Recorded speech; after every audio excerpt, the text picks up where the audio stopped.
Mesdames et messieurs, bonjour et bienvenue dans cette nouvelle vidéo. Aujourd'hui, on va aller à l'atelier parce que j'ai enfin reçu la majorité des pièces que j'ai besoin pour démarrer le projet des rideaux automatisés. J'ai presque tout reçu ce que j'avais demandé à Banggood. La seule chose qui me manque, c'est mes supports à fusibles, mais c'est pas très important pour l'instant. Pour ceux qui n'ont pas vu la vidéo initiale que j'ai fait à ce sujet, où est-ce que je vous ai demandé c'était quoi votre avis sur le projet, je vais mettre une petite carte en haut de l'écran si jamais vous voulez aller voir cette vidéo. Mais aujourd'hui, pour résumer rapidement, l'objectif, c'est d'automatiser l'ouverture et la fermeture des rideaux. Pardonnez-moi, il fait très clair dehors, donc la caméra compense, puis on voit pas super bien à l'intérieur. Mais essentiellement, imaginons que ici, tout en haut, on a une petite boîte imprimante 3D qui contient du matériel électronique qui va contrôler l'ouverture et la fermeture des rideaux. Donc un moteur qui est là.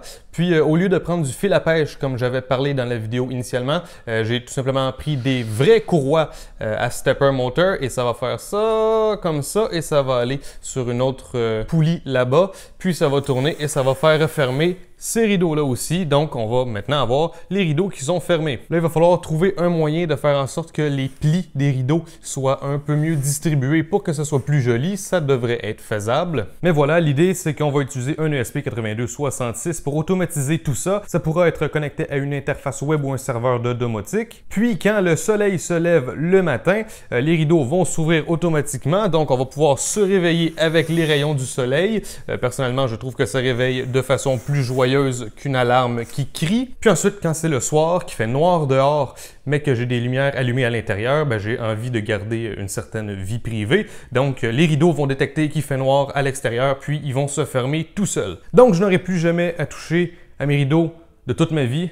En théorie, si ça fonctionne bien. On ira dans certains détails plus précis plus tard, mais ce que je peux dire, c'est que j'ai décidé d'utiliser des stepper motors et non des moteurs DC normaux. Parce qu'avec les stepper motors, on peut savoir exactement à quelle position ils sont versus des moteurs à courant continu. On peut juste leur dire avance pendant tel nombre de secondes, puis c'est à peu près tout. Il faudrait mettre des limit switch, une lorsque les rideaux sont complètement fermés et une lorsque les rideaux sont complètement ouverts pour être certain que les moteurs arrêtent aux bons endroits. Si on fait juste se fier à du temps, c'est pas optimal. Ça se pourrait que ça se dérègle avec le temps. En utilisant des moteurs pas à pas, des stepper motors, ça va me permettre de pouvoir mettre seulement une limit switch de ce côté-là. Ensuite, j'ai juste à calculer le nombre de pas que ça prend pour que mon moteur envoie mes rideaux jusqu'à la fermeture. Et les moteurs, ils vont toujours savoir où est-ce qu'ils sont parce que quand ça va arriver ici, ça va les remettre à zéro, puis ensuite ils vont savoir jusqu'à quelle valeur avancer pour être fermé à 100%. Au lieu d'utiliser une limit switch, ce que je pense faire, c'est que vu qu'on va avoir une courroie, j'ai acheté une courroie blanche, je vais colorier une section de la courroie en noir et lorsque cette section noire va arriver ici, je vais avoir un petit capteur de couleur qui va voir que c'est d'une couleur différente et c'est ça qui va signaler que les rideaux sont complètement ouverts. Peut-être que je vais changer d'avis, mais pour l'instant, je pense que c'est comme ça que je vais procéder. Donc, il n'y a pas besoin d'avoir de contact ou quoi que ce soit, il n'y a rien de mécanique, ça va vraiment être juste voir la petite ligne noire arriver sur la courroie blanche. Je vais vous montrer les composantes tout à l'heure lorsqu'on va aller à l'atelier. Bon, petite parenthèse, je dois le mentionner parce que je trouve ça excitant. Nouvel ensemble sur le balcon, deux petites chaises comme ça avec la table. On a maintenant un barbecue sous la housse, on a aussi une plante à l'extérieur. Et ici, de ce côté-là, ça va être un petit jardin. Donc, vous vous rappelez que j'ai un projet de jardin automatisé. C'est sûr que ça va prendre un petit peu de retard parce que ça a pris beaucoup de temps avant de recevoir les pièces pour les rideaux automatisés. Donc, ça, on va voir combien de temps ça va prendre. Mais je planifie de construire un petit espace jardinage ici. Et je pense que ça va être intéressant si on est capable d'ajouter de l'automatisation dans tout ça. OK, bref, assez parlé. On va aller à l'atelier parce que c'est là que ça va se passer. Le matériel est prêt. Donc, c'est parti!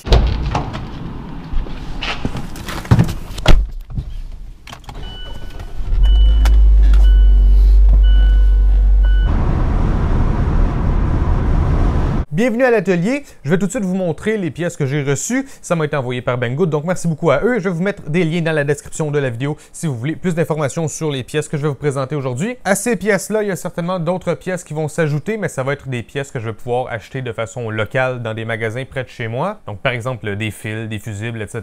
Donc je vais vous présenter ce que j'ai reçu, puis ensuite je ne vais pas perdre de temps. Je vais tout de suite commencer à faire des branchements et faire les premiers tests parce que Je connais un peu les ESP8266, sauf que j'en ai jamais utilisé, donc je sais pas vraiment ce que je fais, mais en même temps, je sais un peu ce que je fais, mais en fait, je sais pas ce que je fais. J'espère que c'est clair. OK, donc voici les pièces que j'ai reçues pour l'instant, puis il y a aussi des pièces que j'avais déjà, donc on va revenir là-dessus. Premièrement, on va parler des courroies. Donc, Banggood m'a envoyé des courroies blanches qui vont super bien fonctionner avec nos moteurs pas à pas. Vous voyez, c'est des petites courroies avec des petites dents. Donc, ça va bien mordre sur l'axe du moteur. Qu'est-ce qui est particulier, c'est que oui, les deux sont blanches, mais celle-là, elle est plus pâle que celle-là. Donc, il y a une petite différence de couleur. Un peu bizarre, mais c'est pas très grave. Donc, les rideaux vont être attachés à ça. C'est ça qui connecte les rideaux et les moteurs. Ensuite, j'ai reçu un ensemble de vis et d'écrous. Puis, il s'ouvrait un peu tout seul. Donc, j'ai ajouté là, des petites attaches comme ça pour le garder bien fermé. Mais ça va être utile, entre autres, pour mon petit boîtier que je vais imprimer en 3D, qui va contenir mon système, toutes mes composantes électroniques. Donc, je vais pouvoir utiliser des vis et des écrous pour tenir les choses en place. Puis, en plus, ben, vous voyez, il y a une bonne quantité. Donc, ça va être super utile dans de futurs projets aussi. Ensuite, j'ai reçu des alimentations. Donc, bien sûr, c'est la même alimentation, mais deux fois, parce que je fais deux fois le projet. Je fais une ouverture de rideau automatisé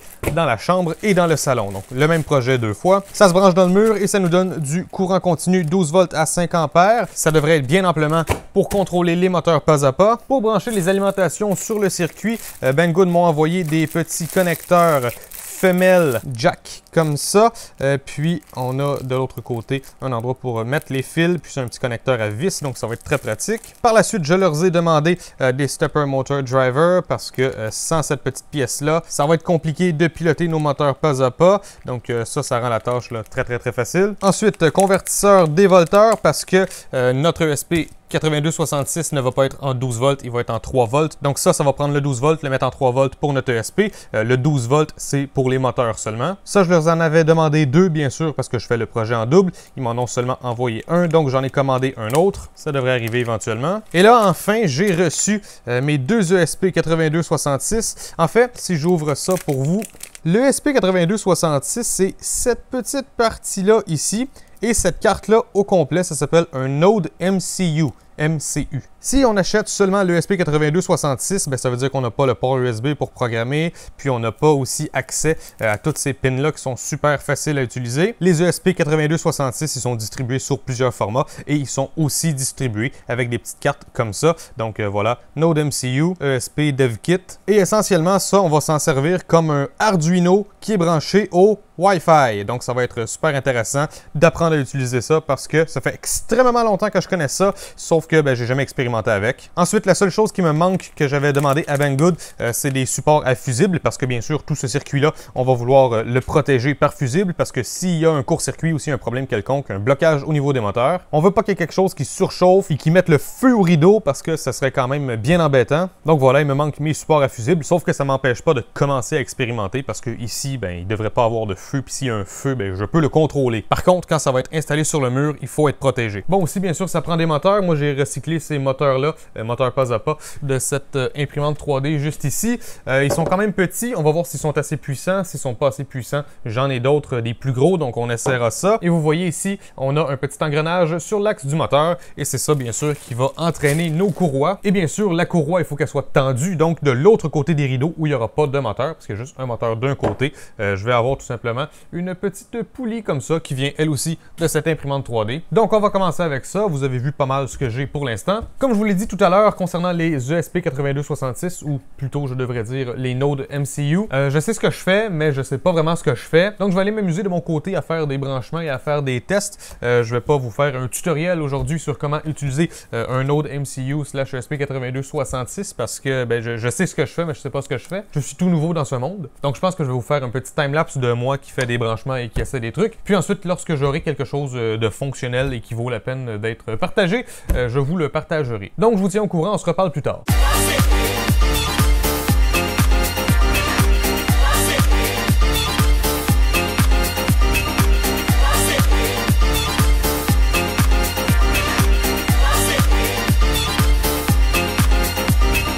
OK, donc on a du progrès.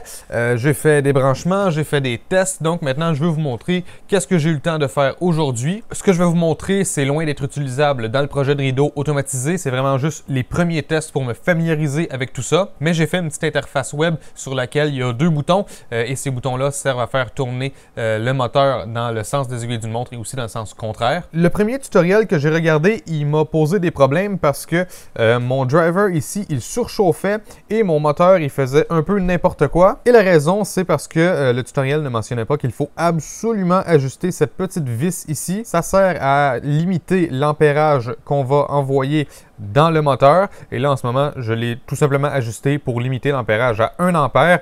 Puis c'est capable de tourner aisément, même si je mets de la pression avec mes doigts. Mais bref, c'est certain que si on envoie trop d'ampérage, ça peut endommager le stepper ou le driver. Dans mon cas, il n'y a rien d'autre qui est arrivé qu'une petite surchauffe du driver, mais il fonctionne encore très bien. Donc, à la place, ce que j'ai fait, c'est que j'ai trouvé un tutoriel qui est pour Arduino. Et peut-être que vous l'avez vu dans le timelapse, j'ai réellement pris un Arduino moi aussi pour refaire exactement ce qu'ils font ici. On branche le Arduino au driver, on branche le driver au moteur. Puis aussi, il faut mettre un condensateur sur l'alimentation du moteur. Moi, malheureusement, les seuls condensateurs que j'ai, ils sont en surface mount, donc ils n'ont pas de patte que je peux brancher dans la plaquette. Donc pour ce petit test, j'en ai pas mis, mais sachez que ça serait mieux d'en mettre. Et dans le projet final, je vais en mettre. Mais bref, dans la description de la vidéo, je vais vous mettre un lien vers ce tutoriel parce que c'est bien pratique, c'est super bien expliqué. Ça, c'est exactement le driver que j'ai, le 8825. Puis ça explique comment faire les branchements et ça explique aussi comment ajuster, voilà ici, la limite de courant, ça c'est très important. Puis si on continue à descendre, ça va expliquer un petit exemple de code ici. Et je me suis servi de ce code-là pour faire mon test avec le Arduino. J'ai vraiment fait un copier-coller. Et ensuite, lorsque j'ai validé que ça fonctionnait avec un Arduino normal, j'ai repris le même code. Et avec le même code du Arduino, j'ai testé sur mon ESP. J'ai validé que ça fonctionnait. Parce que comme on a dit, le Node MCU, on peut l'utiliser avec le logiciel Arduino et on peut le programmer avec le langage Arduino. Quand j'ai vu que mon moteur, il tournait et que ça surchauffait plus, je suis allé voir un autre tutoriel. Il va y avoir un lien dans la description pour celui-là aussi. Ce tutoriel-là, il explique comment avoir une page web avec un bouton on et un bouton off. Donc, par exemple, on pourrait brancher une lumière sur le GPIO 5 et une autre sur le GPIO 4. Ce tutoriel-là, il explique comment faire ça. Donc, vous irez voir ça, lien dans la description. Puis, je me suis inspiré du code et j'ai en fait fusionné ce code-là avec ce code-là. Donc, j'ai fusionné les deux tutoriels ensemble et ça a donné ce code-là ici. Et je ne vais pas vous le montrer plus en détail parce que c'est vraiment juste un copier-coller d'un des tutoriels dans l'autre tutoriel. Donc, il y a des trucs qui sont absolument pas cohérents, mais c'est assez pour que ça fonctionne. Donc, mon driver, il est connecté au 12 volts. Mon Node MCU, il est connecté en USB à l'ordinateur. Le Node MCU, il prend du 5 volts par USB, sauf que le SP8266, il fonctionne en 3 volts. Donc, la logique des pins du Node MCU, elle fonctionne en 3 volts, 3.3 volts en fait, pour être précis. Il y a vraiment juste l'entrée en USB qui est 5 volts dans tout ça. Puis ensuite, c'est converti en 3.3 volts pour le reste du système. Et le ground de mon 3.3 volts est branché avec le ground de mon 12 volts juste ici. Si on ne branche pas le ground du 3.3 volts avec le ground du 12 volts, c'est possible qu'on rencontre des problèmes. Donc, on connecte ça ensemble. Puis ensuite, ça s'en va au moteur, voilà. Sur mon téléphone, vous voyez, j'ai une petite interface. Et le problème que je rencontre en fait en ce moment, c'est que l'interface, elle est extrêmement lente. Donc, il va falloir trouver le moyen d'accélérer ça dans le futur. Bon, cette interface-là, si j'appuie sur On, le bouton va se transformer en Off. Et quand j'appuie sur Off, le bouton va se transformer en On. C'est pas exactement bien adapté à ce que je fais parce que le stepper, il va juste faire un tour et s'arrêter automatiquement. Donc, le fait que le bouton se transforme en Off, ça sert un peu à rien parce que j'appuie sur On, le moteur tourne et il s'arrête automatiquement. Donc, quand j'appuie sur Off, il n'y a rien qui se passe parce qu'il est déjà arrêté. Puis ensuite, je rappuie sur On pour qu'il redémarre. Mais je vais quand même vous montrer. Donc, j'appuie sur On. Vous voyez, ça a cliqué. Et là, vous voyez que c'est quand même un petit peu long. Mais regardez, le moteur, il devrait tourner dans le sens des aiguilles d'une montre dans quelques instants. On va voir. Il faut être quand même patient. C'est ça que je vous disais. Hein? Il y a un délai... Et voilà, ça a tourné dans ce sens-là, dans le sens des aiguilles d'une montre. Et là, vous voyez, le bouton est devenu à off et l'état, c'est qu'est-ce qui est écrit ici, on. Donc là, je vais appuyer sur off, mais il ne va rien se passer parce que, bon, le moteur est déjà à off. Comme je vous ai dit, le code que j'utilise en ce moment, c'est absolument pas adapté. C'est vraiment juste pour tester l'interaction entre une interface web et le SP8266 et le petit moteur. Donc maintenant, je vais le faire tourner dans le sens contraire des aiguilles d'une montre. Donc on va regarder. Encore une fois, il faut s'armer de patience. Je vais vous zoomer un petit peu dessus.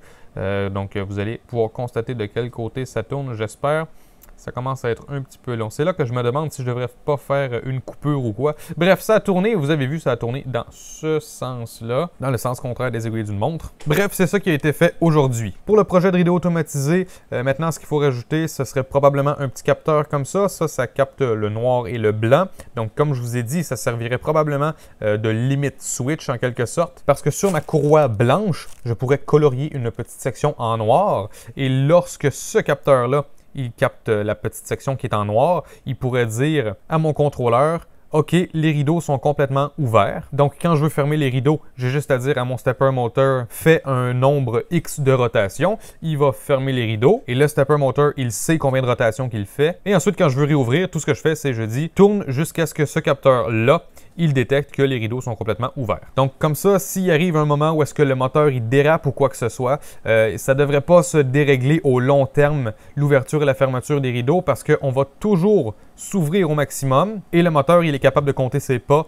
pour se rendre jusqu'à la fermeture. Voilà, j'espère que c'est clair. Ensuite, il va manquer probablement une photorésistance. Ça, c'est un petit circuit assez simple. Photorésistance avec une résistance 10 kΩ pour détecter les changements de luminosité. Parce que comme je vous avais déjà dit, je veux que ce petit système-là, il ait 3 options d'ouverture et de fermeture. C'est-à-dire, premièrement, il y a le mode manuel où est-ce que je mentionne à mon contrôleur à quelle heure ouvrir les rideaux et fermer les rideaux. Deuxièmement, il y a le mode détecteur de luminosité où est-ce que le soir, quand mon petit détecteur de luminosité il détecte qu'il fait noir à l'extérieur, les rideaux se ferment. Et le matin, quand la photorésistance détecte qu'il commence à faire clair, les rideaux peuvent s'ouvrir. Troisièmement, qu'est-ce qui pourrait être intéressant, c'est de se connecter sur un site web qui a la météo et qui mentionne l'heure prévue du lever et du coucher de soleil. Donc comme ça, si je règle une heure d'ouverture et de fermeture, peu importe le niveau de luminosité à l'extérieur, peu importe l'heure prévue du lever et du coucher de soleil, ça va s'ouvrir aux heures que j'ai fixées. Mais si je n'ai pas mentionné d'heure, là, ça va aller vers le système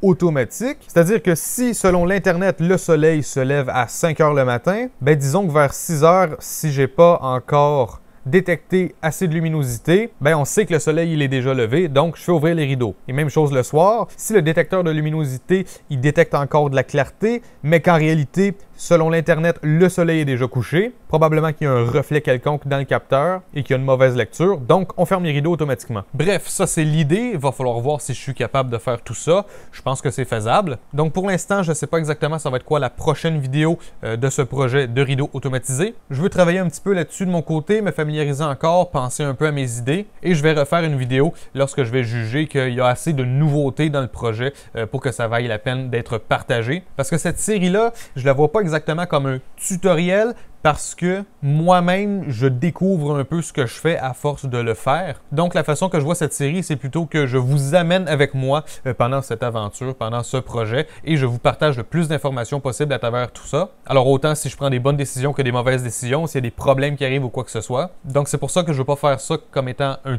tutoriel à proprement parler, parce que ça se peut que je fasse des erreurs. Ça se peut aussi qu'il y ait certains aspects du projet que je fais à cause que dans ma situation, c'est plus utile. Donc, mon but vraiment, c'est que vous puissiez vous inspirer du projet pour l'adapter à vos besoins. Tout le monde habite dans des endroits différents, tout le monde a accès à des pièces différentes. Je vais faire de mon mieux pour vous partager ce projet et j'espère que c'est quelque chose qui vous intéresse. Donc, ça va être tout pour aujourd'hui. Je vous tiens au courant quand il y a du nouveau. J'espère que vous avez aimé cette vidéo. Si c'est le cas, n'hésitez pas à laisser un j'aime et à commenter. Et n'hésitez pas à me rejoindre sur tous les réseaux sociaux, YouTube, Facebook, Twitter et Instagram. Et moi, je vous revois la prochaine fois dans une vidéo. Ciao tout le monde!